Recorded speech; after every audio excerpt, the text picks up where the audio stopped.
کے کہا اے عمر آپ لوگوں پر جو آیت نازل ہوئی ہے جس میں یہ کہا گیا کہ یہ دین ہم نے پورا کر دیا اور اسی سے اب ہم راضی ہیں، اگر ہم لوگوں کے بارے میں یہ آیت نازل ہوتی تو ہم اس دن کو خوشی اور عید کا دن مناتے۔ اس یہودی نے کہا، حضرت عمر فاروق نے عجیب بات کہی، تم کیا اس کو عید کا دن مناتے؟ وہ تو ہمارے لیے پہلے سے عید کا دن تھا، اس لیے کہ جمعے کے دن آیت نازل ہوئی ہے۔ تو اس آیت میں یہ بات ہے جامع اور مانع، مطلب ہر مرحلے کی ہدایت موجود ہے۔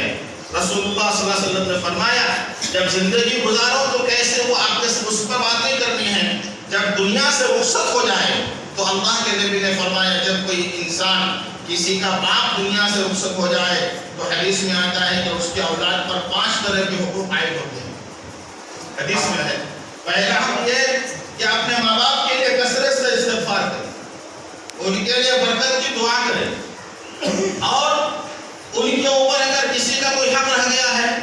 اس کو ادا کرنے کی کوشش کریں۔ اسی طریقے سے ماں ہو یا باپ ہو، ان کے جو رشتہ دار ہیں، ان کے جو ملنے جلنے والے ہیں، ان کے ساتھ حسن سلوک، ان کے ساتھ اچھا برتاؤ کریں۔ اور اسی